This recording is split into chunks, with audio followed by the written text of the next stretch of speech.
Battlefield 6 has multiple ammo types available for your weapon, but do any of them really matter? But more specifically, hollow points and synthetic, what do they actually do for your gun? But today I'm not just breaking down hollow points and synthetics, I'm covering all the ammo types, what they do, and I'm going to give you some absolutely disgusting builds at the end utilizing these ammo types. So if you're looking for something new and fun to run, I've got those for you too. So up first, we're going to use the SOAR 556 because it's one of the easiest to control weapons in the game, and I conveniently have both of these weapon ammo types unlocked. We have hollow point and synthetic. So you're going to notice at the very beginning, the headshot multiplier for this gun located down in the bottom right corner is 1.34, meaning at 25 damage, whenever you land your headshot, that is going to scale up by 1.34. So your 1.34 times 25 is going to be 33.5. Battlefield notoriously rounds up, meaning in your first damage drop off, you're looking at 34 damage. So from 25 to 34. Hollow point, you're looking at a 1.5. You're going up to 37.5. So 38 damage. And then your final one is synthetic, increasing it to 1.75, which is 43.75, which is of course rounded up to 44 damage per headshot inside your first drop-off range. So numerically, these are going to make a difference. And when you get into the thing, it might not make as much of a difference as you think. So we're going to be looking at the first drop-off range right here. The first drop-off range for regular ammo is 38, 75, 113. The second drop-off range is 30, 60, 90, 120. The third is 30, 60, 90, 120. Fourth, 30, 60, 90, 120. And the final one is 30, 60, 90, 120. Now over to hollow points. First is 38, 75, 113. Second is 30, 60, 90, 120. Third, 30, 60, 90, 120. Fourth is 30, 60, 90, 120. And the last one is 30, 60, 90, 120. And finally into synthetics. Synthetic, we're looking at 44, 88, 131. Second is 35, 70, 105. Third is 35, 70, 105. Fourth is 35, 70, 105. And the last one is 35, 70, 105. So with those numbers, let's really look at what's happening here. When you get into the base game of Battlefield 6, this isn't going to change very much, especially in your first ranges.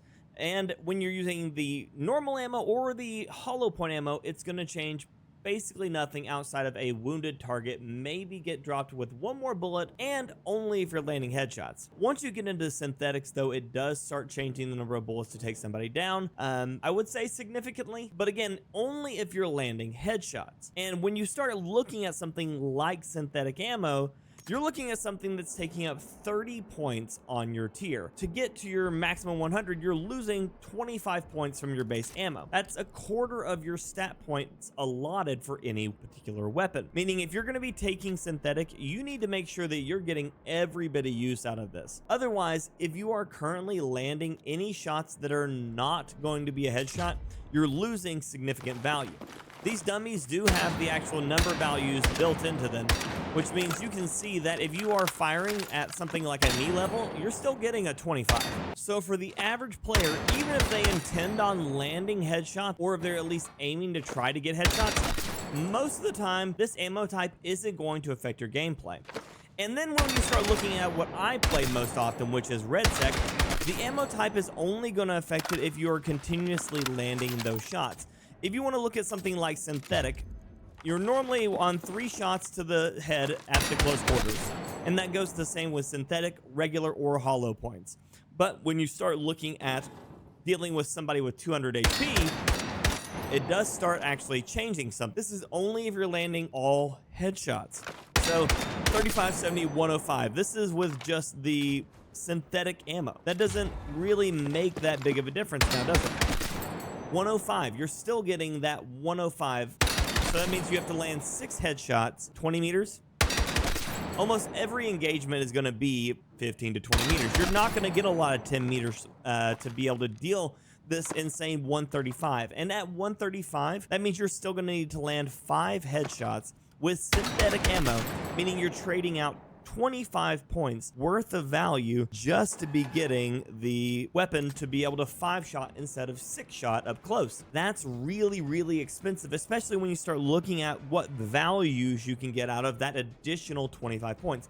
If you lose the synthetic and go back to standard ammunition, 25 points is the difference between 4251 on your control precision and 4763, and that is absolutely a lot. So right now I'm going to go and show you, if you use just no grip at all on this weapon, this is going to be roughly 30 meters. It's about the same as like that dummy right there, if my guesses are correct. Firing from the start, we're just going to hold the trigger. No, we're not, because we're in single shot. Now we're going to hold the trigger. So this is without me adjusting for anything, right? That is your recoil pattern. If we go and we throw 25 points of recoil control onto this weapon and do the same thing right here, but to the part to the side. This is, again, no recoil control being done by my mouse. So you're going to see that this one is higher and wider. This one is lower and tighter.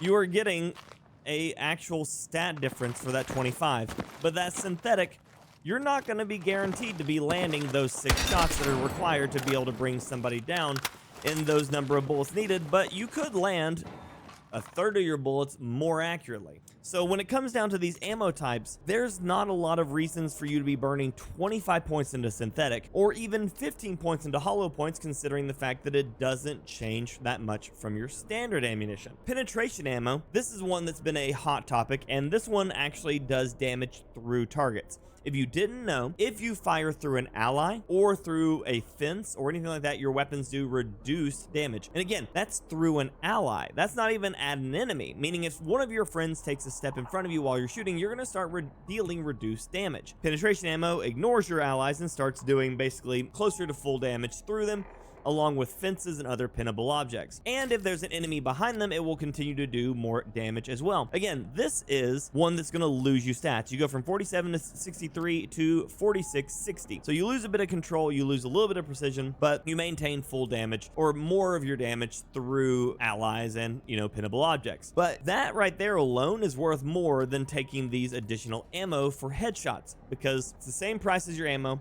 You can continue to build into actual control here, and you really might actually deal additional damage, especially if enemies accidentally stack up, and you can just burn through players rather than dealing reduced damage. Maybe you take out 2 in one set of firing rather than 1.5. This may actually save your life. So standard and penetration ammo are basically the only ones that are really valuable right now.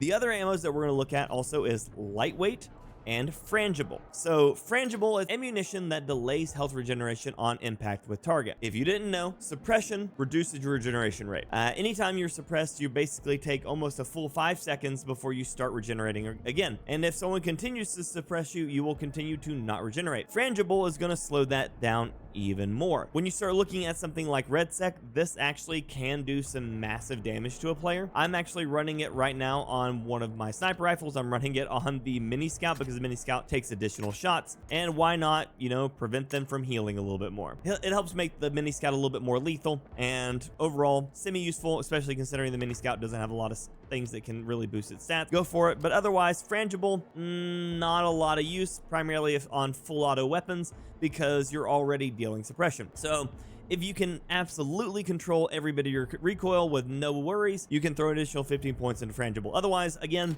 this ammo type is for most cases useless. Then you get into lightweight. Lightweight increases mobility. And there was a wonderful video that I actually just watched over on YouTube that covers the mathematical values that is for mobility. And so I'm going to go ahead and link that one down below because I think it's a very useful video to check out if you haven't already seen it, or if you don't understand what I'm about to say about mobility. He goes into it a little bit more in depth if you like to get into the just nitty gritty of things. The video is called What Mobility Actually Does. It's by Dave Games. This is the video right here. And basically what he does is he goes through and he tests a bunch of the weapons and gets into the stats and realizes that the mobility stats are based on a tier system and not on an individual stat system.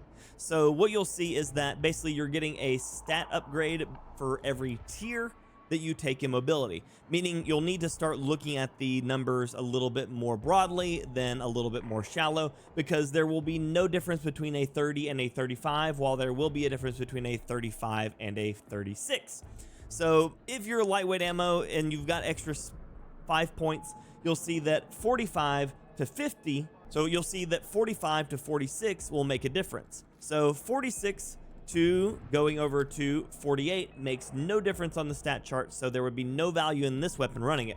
But if my weapon was sitting at maybe a 44 and I wanted to bump it up one and it goes to 48, you would actually get a stat difference. So the lightweight ammo can make some differences. The lightweight ammo, all it does is increase the strafe speed while aiming down sight. If you have any other things that you might expect that you might be utilizing those 5 points for, go ahead and do it. If you've got a mag catch, or you got the ability to run a rail cover, this one offers mobility as well, or if you've got yourself a fast mag instead of a regular mag, you're probably better off with those because those are actually combat value, whereas the strafe speeds in this game are not that great anyways, and when you strafe you lose accuracy. So unless you're looking at an up close strafe build, something that's going to be fighting at 10 and under meters, most of the weapons are not going to really benefit from statting into specifically mobility. Now, with every great example also comes a few exceptions. So I want to talk to you about a couple of weapons that are actually a standout in the field when you start adding weapons, when you start adding these ammo types to them. And specifically, it's going to be synthetic ammo, and even more specifically, it's going to be the LMGs. But first, if you feel like you've learned something, or you just really like builds or understanding the game a little bit more,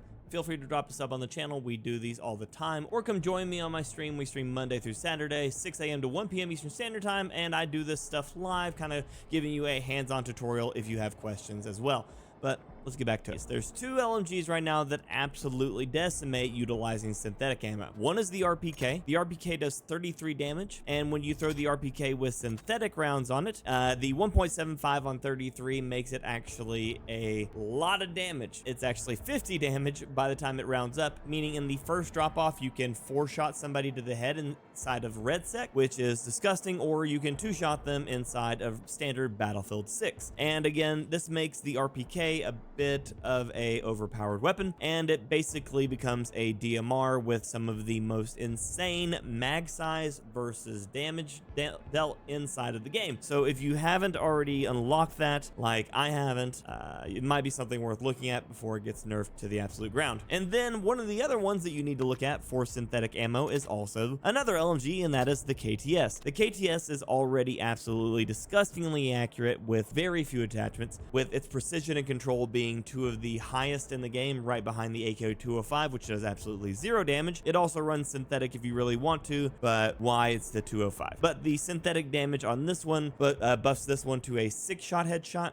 and it's absolutely, again, disgusting because you're already tap firing this one as it is inside of REDSEC. So when you tap fire this gun with extremely low recoil and extremely high headshot damage, you'll see that you'll be dropping people a lot faster than you're expecting. It also boasts a 1,000 meter a second bullet velocity, meaning you're going to land those shots over range. This is a absolute monster. It's already being used a ton, and so synthetic just takes it one step further into the realm of a absolutely disgusting choice for the game. And now I'm going to show you one more, and this is for those of you who like DMRs that are actually DMRs other than RPK, KTS that are being turned into DMRs, which is the SVK 8.6. The SVK 8.6 actually gets access to hollow points. This brings it up to a 175 as well, which would normally be a synthetic, but because it's a marksman rifle, it gets a bit of a bonus to its damage already. So at 175, this takes this damage to 99.5, which again, as Battlefield rounds up, this means you can 2-tap people inside of the first damage range with the SVK. And I want you to know that's terrifying because the thing's rate of fire is pretty fast for a DMR that does 100 damage to the head. So if you're looking for a DMR to level and you haven't messed with this one already, go for it. It'll only take you 45 years because it has to get to level 30, but it will be a massive reward payoff because it's It's only 15 points because it is not synthetic, it is actually hollow point, and this thing will absolutely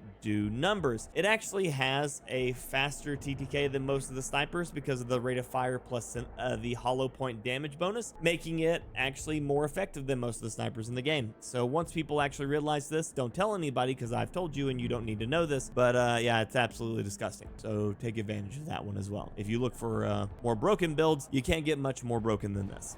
If you're getting into REDSEC and you don't have builds and you still need to be able to run on the map without having to rely on customs, I have a guide for you on how to get all of your ground loot that is absolutely some of the strongest stuff in the game.